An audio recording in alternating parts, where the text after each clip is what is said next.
Um, I'm excited. Rob, I've heard of Rob before. Don't think I've ever met him in person. We met in the foyer about 10 minutes ago, and then I heard him talk. But other than that, has been the preacher at the Grover Beach Church of Christ for 35 years, almost 10 years longer than I've been alive. So he's been around a long time, and I don't know if I'm doing this right or not. Okay, all right. This is slippery. And this is his fourth time here, so I don't think he needs much of an introduction. Other than that, we're excited to hear what you have to say tonight, brother.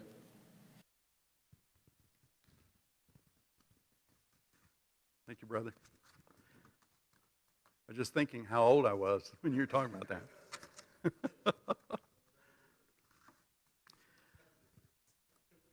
Find a Bible or open a Bible to Esther in the Old Testament. Ezra, Nehemiah, and Esther.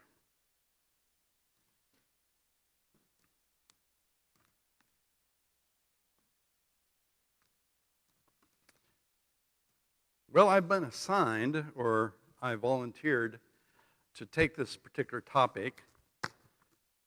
What do we learn about God in the book of Esther?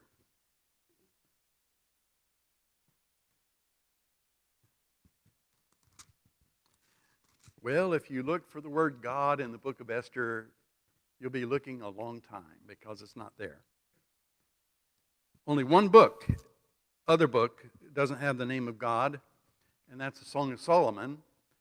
And yet there are certain translations that do put the word Lord in there, but some translations don't believe that that's a correct translation.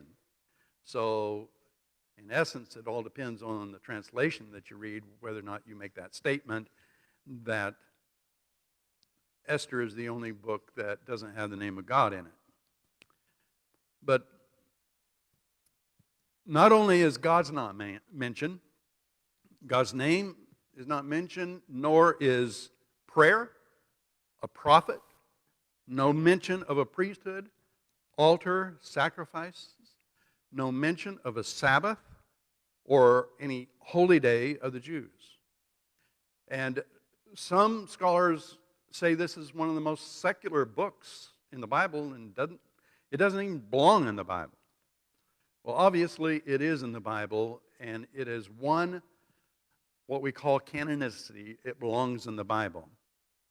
And as a matter of fact, around 250 BC, this particular Hebrew text was translated into Greek. And the Greek is a little larger in content because they added a lot and interpolated a lot. But I think the Septuagint, as it is called, I'm sure Cliff has mentioned to you, but in the Greek translation of chapter 10 and verse 2, these are the words, and I translate, "These things have been done of God." The Jews felt these things that happen in the book of Esther, these things have been done of God. Now, chronology is quite interesting because although Esther comes in third place of Ezra, Nehemiah, and Esther, actually, chronologically, Esther comes before Ezra and Nehemiah. Esther assumed her position as queen about 20 years after the temple was rebuilt. And then Ezra went to Babylon, I would say probably another 10 years after. And then we find that the wall that Nehemiah built was built probably another 20 years later. So what we have here is an interesting position of the book of Esther. It actually fits in Ezra between chapter 6 and 7. Now, the Persian king here in verse 1 pronounced Ahasuerus, or however you want to pronounce it. I don't know where they got that word because the Hebrew pronunciation is Akashwerosh. Well, it doesn't make any difference. because he's known as Xerxes, the king of Persia. And he's the king whose soldiers fought the 300 Spartans at Thermopylae and later withdrew because of his defeat. And these events took place around 480 BC, just a few years before Esther became queen around 478 BC. Every reference work I checked, they use the same dates, so they're pretty accurate in determining the post-captivity dates. It's interesting that Xerxes was assassinated in 465 by a commander of the royal bodyguard, and he reigned about 21 years from 486 to 465, and he died around 53 years of age. If you were living at this particular time as a Jew in this distant land, having been under the control of the Babylonians and now under the control of the Persians, and discovered that there was an edict made by the king to have you all destroyed as a people, you'd need some assurance that things will work out. Mordecai believed it would. Mordecai, being the adoptive father of Esther, believed that it would, but he wasn't sure exactly how or how many lives would be lost. And this is the implication of the major text, chapter 4, 13 and 14. We'll look at that in a moment. We too must remember the promises given to the Jews. God wasn't done with them yet, and yet the book of Esther holds the reader in suspense. Will the Jews be destroyed by this edict that was made by the king, that was promoted by Haman, his prime minister? But yet Isaiah prophesied in chapter 4 and verse 17, no weapon has been fashioned against you shall succeed, and you shall refute every tongue that rises against you in judgment. And obviously Isaiah continues in chapter 64:10, declaring the end from the beginning, ancient times, things that have not been yet done, saying, my counsel shall stand, and I will accomplish all my purpose. And we find that Jeremiah predicted the number of years they would be in captivity, chapter 25, verse 12, 70 years. Isaiah, in chapter 44 and 45, predicted the coming of Cyrus the great deliverer, and used the same term as the Messiah to describe Cyrus the Great, who would deliver his people. And Jeremiah stated twice these words in chapter 30 and 46. Fear not, O Jacob, my servant, nor be dismayed, O Israel, for behold, I will save you from afar off, and our offspring from the land of their captivity. Jacob shall return and have quiet and ease, and none shall make him afraid. Fear not, O Jacob, my servant, declares the Lord, for I am with you, and I will make a full end of all the nations to which I have driven you. But of you I will not make a full end.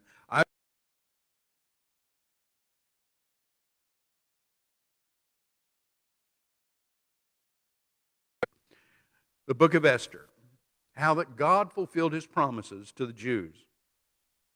If the wicked Haman had been successful and they put that edict in place to destroy the Jewish people, there would have been no Jesus. There had been no Jesus to be born to die for our sins, and we would not be here today. It took a lot of faith and a lot of courage and a lot of cooperation with human beings to bring about the deliverance of the people. God worked behind the scenes as he does today, bringing about his plans. Esther and Mordecai and the Jews' victory over the planned Holocaust is our victory as well, because we owe so much to their courage and to their faith in God that God would not forsake them. The story is rather simple, and I'm going to give you a running commentary. I've got about 35 minutes, and in this running commentary I will relate the story and the providential events that obviously are looked upon by secular people as coincidences. But you know, if something happens once by accident, you say it's a coincidence. But if it happens again and again and again, you finally get your attention, right? And you finally say, God must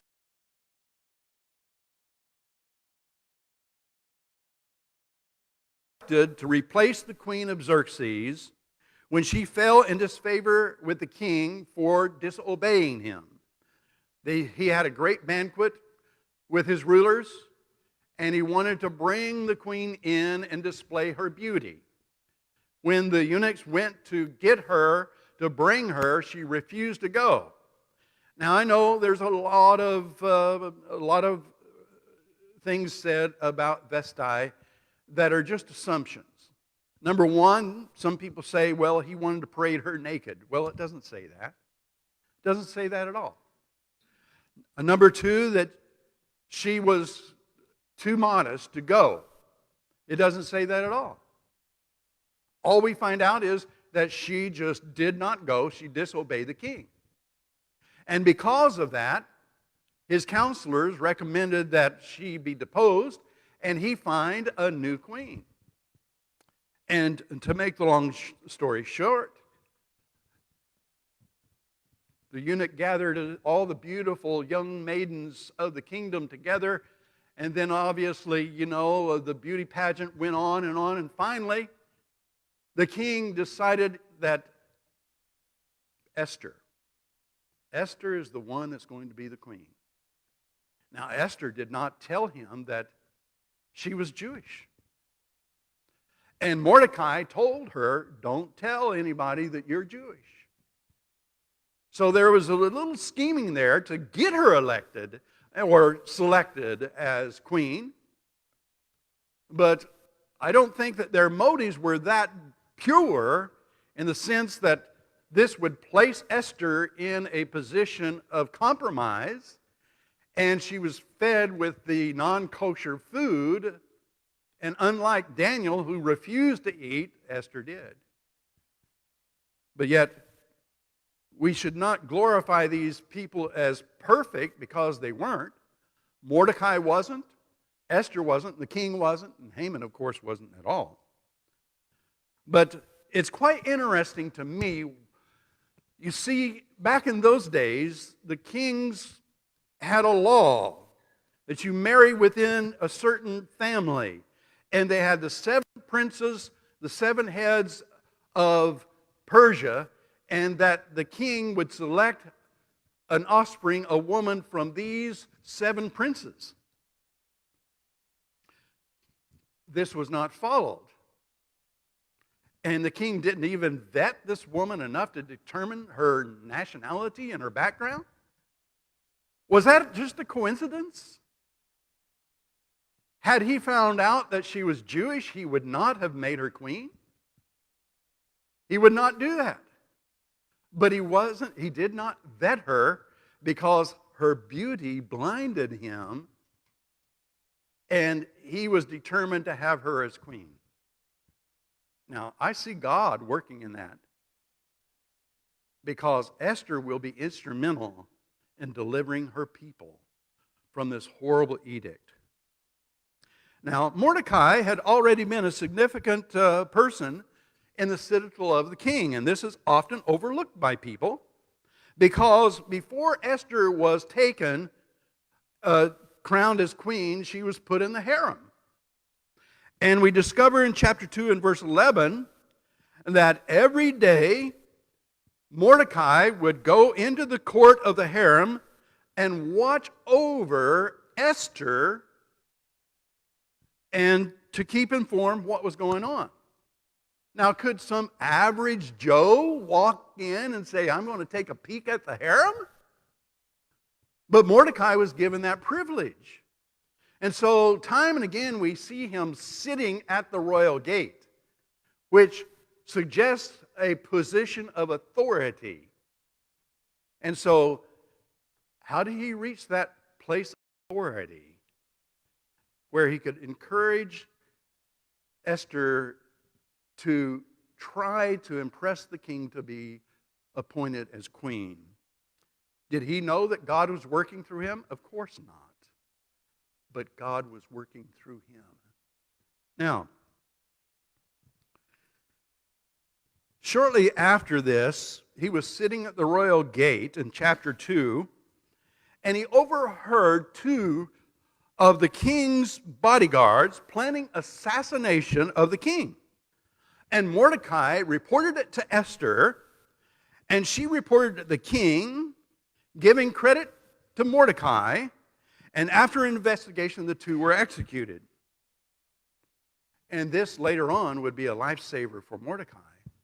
But let me ask you, if he was not there, if he did not overhear this planned assassination, and the assassination took place, Esther would no longer be queen, and Esther could not intercede for her people because that edict would be made sooner or later. And so God is working. In chapter 3, we are introduced to the villain Haman. The king appointed him as what most people call the prime minister, second only to the king.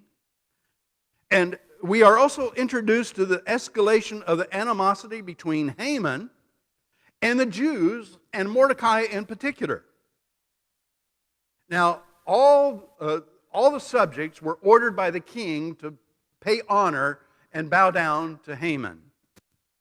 Now, obviously, Haman wasn't held in high regard if you're going to have to command somebody to honor one of your appointees, right? As a matter of fact, Haman was an Amalekite. You remember the Amalekites that came out and attacked Israel coming out of Egyptian bondage? And how many people lost their lives? And then you remember where Saul refused to destroy Agag, their king, and as a result, Samuel had to do it. And if you would Google or if you would search in your Strong's Concordance the Amalekites or Agag, you will discover that they are constant enemies of the Jews. In Exodus 17:16, it says, "The Lord has sworn, the Lord will have war against Amalek from generation to generation." And so there was this deep-seated animosity of Haman against the Jews because of the Jews' treatment of the Amalekites.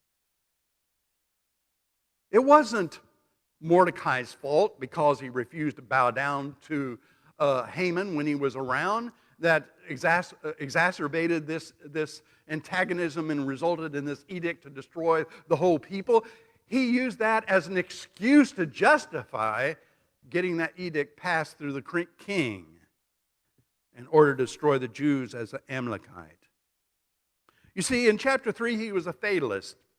So before he went to the king, he decided to roll the dice, which is called the pur, and determine the best time or date to destroy the Jews. And so it happened to be 12 months later. And so in chapter 3, we discover that he goes to the king and he tells them, he says, "There's a people in our kingdom that has their own laws, disobey your laws, and is not in your best interest." He told a half a lie, and a full lie. A truth. They did have their laws, but they didn't break his laws, only if they conflict with the Jewish laws, and they were beneficial to his kingdom. And yet, because he didn't mention them by name, the king says, "Okay, it sounds like it's probably to my advantage, especially since you promised me several $1,000,000 to put in my coffers, that we go ahead and make this edict." So the edict was passed and it was sent throughout the kingdom. Now, what is interesting here is this would not take place for 12 months later, according to the rolling of the dice. And it was spread and put in everybody's language. And the irony of it all is that even the Jews heard about it, and they were distraught so badly that they began to wail and fast and clothe themselves in sackcloth and ashes. And we discovered that ultimately Esther wanted to find out what was going on with Mordecai in doing this. And finally, Mordecai sends the message through her eunuch saying, here is a copy of the edict, and this is the amount of money Haman promised to give to the king to destroy your people. And you need to talk to the king and see if this edict can be reversed. And we find that she sent a message back saying, I can't go into the king. If I go into the king uninvited, I will lose my life. There's an edict that says, whoever goes into the throne room to see the king uninvited, die. And then this is the message, chapter 4 and verse 13 and 14. That's classic. Then Mordecai told what Esther had said. They told Mordecai what Esther had said. And then verse 13, then Mordecai told them to reply to Esther, do not think to yourself that in the king's palace you will escape any more than all the other Jews. For if you keep silent at this time, relief and deliverance will rise for the Jews from another place, but you and your father's house will perish. But who knows whether you have not come to the kingdom for such a time as this?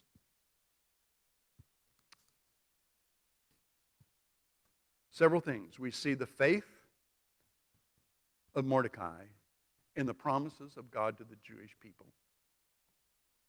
We also see that if she did not assume that responsibility, she would lose her life and many other Jews would lose their lives. But ultimately, God's plan will carry on and be fulfilled. And so, she sent a message to Mordecai. Tell the people of Susa, the capital there, to fast for 3 days, and I and my maidens will do the same. And then I will risk my life and go in to see the king. And then in verse 16, she says, if I perish, I perish. So afterwards in chapter 5, we find that she dressed in her royal robes and entered the king's court within the view of the king. She didn't enter into the throne room, but he could see her out in the foyer.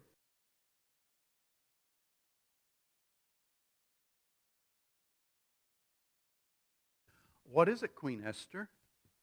What is your request? Is it just a coincidence that Esther was spared the day of her intrusiveness? She hadn't seen him in 30 days, and she did not know whether or not his interests had turned elsewhere.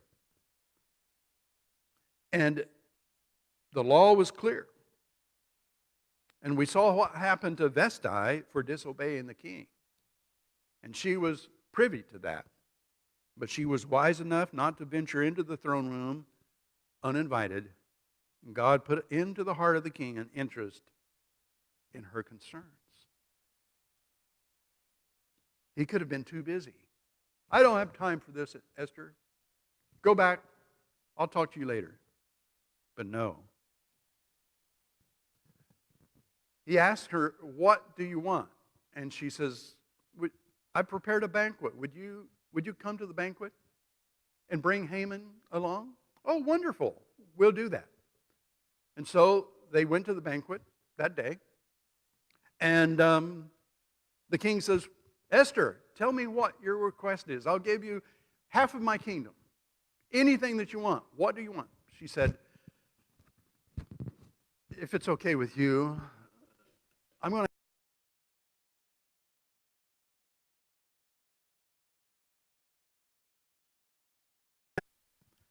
So we discovered that after the meal, Haman goes home and he's just walking on cloud 9 because he had been honored to be with the king and the queen in a private banquet. And then he walked by the gate and he saw Mordecai there. And he walked in the house and he told of all the favors that he was extended and then said, as long as Mordecai is there, none of that really matters.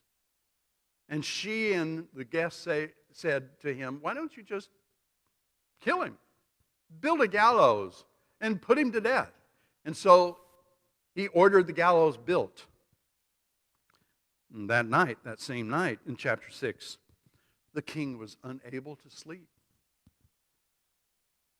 Now, he had a wonderful day, and you would think that he would be able to sleep, but he couldn't. And why do you think he couldn't sleep that night? Well, let's fast forward and see. You see, he was troubled. So he asked one of his servants to bring in the chronicles of the memorial deeds. And so he had the eunuch read him some things from the records. And it so happened that they were reading the account of Mordecai exposing this conspiracy to kill the king. And then he asked them, what was done for Mordecai for saving my life? Not a thing. Now, once again, remember what we said at the beginning. The king did not reward him at that time. Now, had he rewarded him at that time, it may not have saved Mordecai's life, because Haman that morning was going to the king and present his case against Mordecai and have him hanged on the gallows. And so the king was thinking about, what can I do? What can I do for the king? And so he says, who's out in the court? Haman's out there. Well, you know why Haman is there. He says, bring him in. So he came in, and this is really just dumbfounding, because he says, Haman, I got a question for you. How should the king honor a man that he is well pleased with? Who do you think Haman thought that was about? Himself. And so he says, this is what you should do. You should take the royal robe that you wear and the crown that you wear and put the man on your best steed, your horse, and let a prince take him around through the city square, speaking out loud, this is how the king honors those that he is pleased with. The king says, that's a great idea. I want you to do that for Mordecai. Can you imagine the humiliation? Now think about the difficulty of getting Mordecai executed. So God in some way caused the insomnia. God in some way opened the records to the account of Mordecai saving the king's life. And it so happens that Haman just walks in. Just a coincidence? A bunch of coincidences? As a Jew who believes in God's work in the affairs of man, do you think a Jew would read this and say that this is just coincidental? Well, let's go on.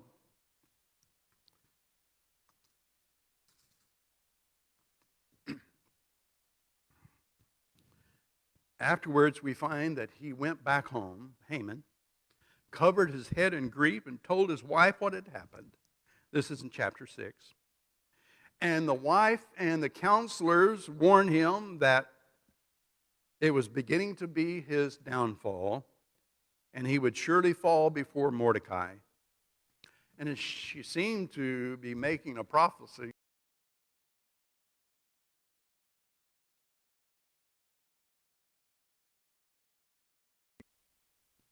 Immediately, the king's servants arrived and brought him to the feast Esther prepared for the king and Haman. This is chapter 4, and it goes through chapter 10, verse 10. 7, verse 10. Esther opened up to him after the meal. The king says, now tell me, don't hold me in suspense any longer. Tell me, what is it that you would like? And so the king demanded to know what she wanted from him. And so Esther opened up to him and said that she and her people had been sold to be destroyed, and that had it only been for slavery, she would not have said anything. But the king realized what she was saying and demanded to know the culprit who planned such a thing. And Esther said, a foe, an enemy, this wicked Haman. The king was so enraged, he walked out into the garden and cooled down. Haman threw himself at the feet of Esther.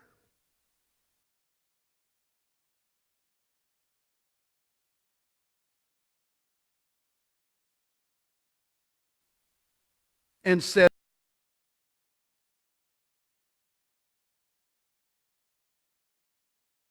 and one of the servants covered his head, announcing his doom, and said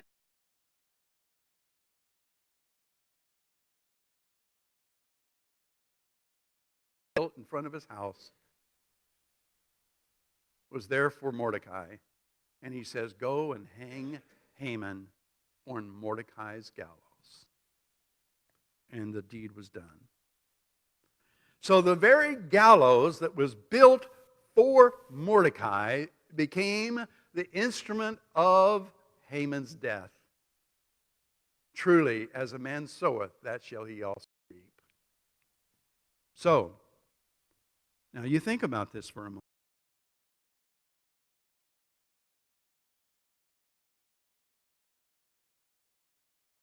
To Esther and kept his calm and explained to the king that he didn't know Esther was Jewish, and nor did the king know she was Jewish, and that his case against the Jewish people was still strong, and that the king made this edict because it made sense. He might have saved his life. But again, another one of those coincidences in this book that is better explained by God's providence.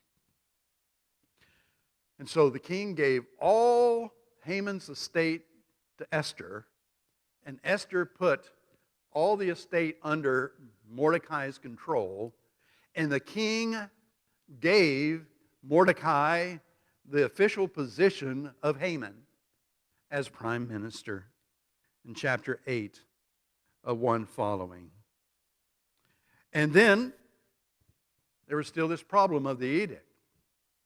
But you see, the king could not reverse an edict, and so the queen asked him to do whatever he could, and he says, well, I'll tell you what we do. We will issue an edict and send it all over the kingdom and tell the Jews that they could be empowered to defend themselves.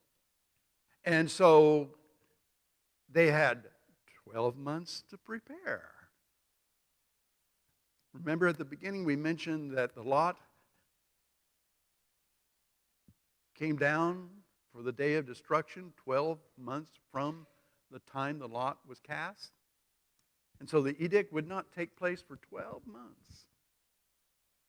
And so it gave the Jews 12 months to prepare to defend themselves against their enemies with the king's backing.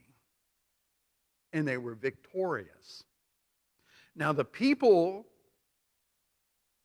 were promised the possessions of the Jews, the plunder, when they destroyed the Jews.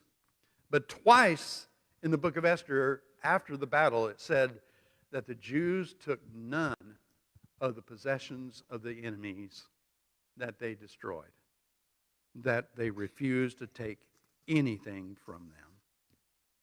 Now, the book of Esther also declares how the holiday of Purim came into existence. And they celebrate it around February or March of every year. And the book of Esther is read in the synagogue every year. And the day of Purim is a day of celebration. The day that was going to be their annihilation became their day of deliverance.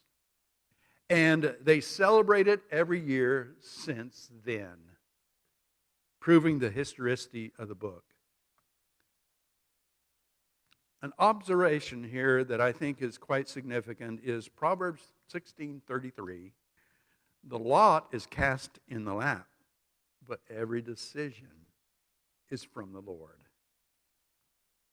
So the 12 months was an act of God even the rolling of the dice, the outcome was an act of God, providence.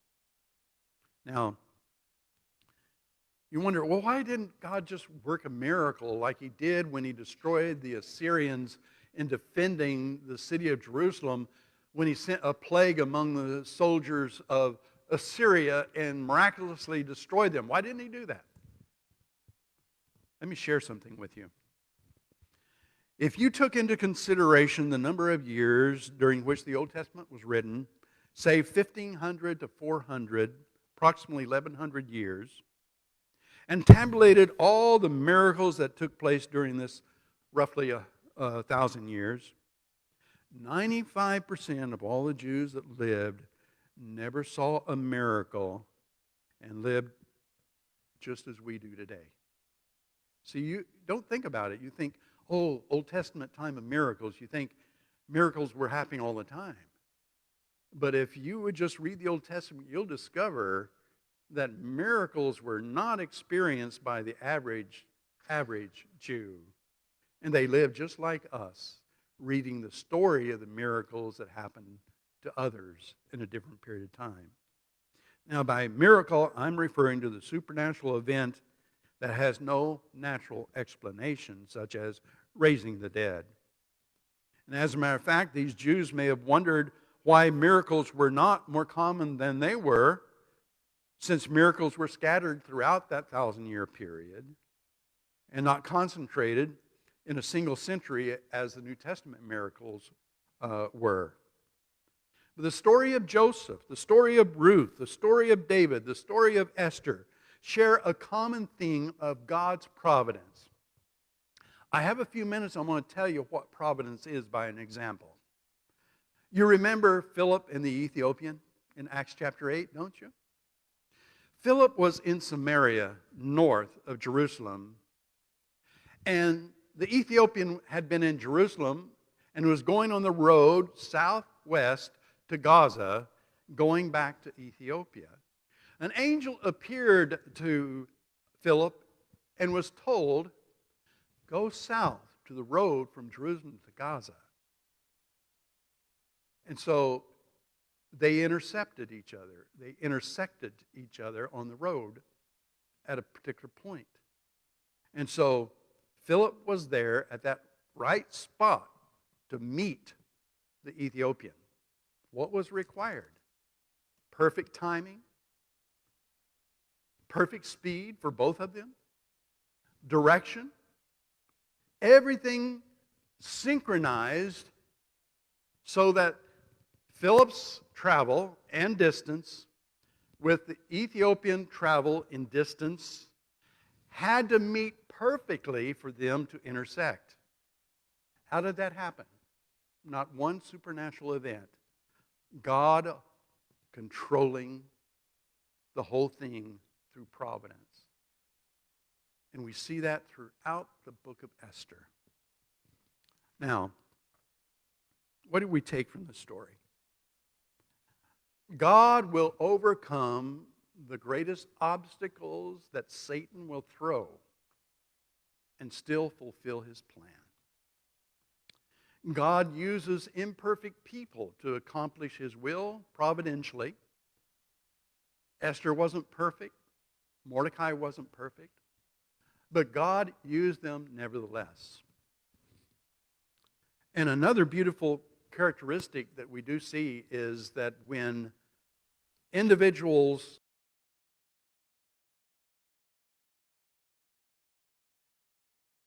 others, but through the process become spiritually mature themselves. Esther and Mordecai grew spiritually in this whole scenario that lasted 10 years. This is only a 10-year period.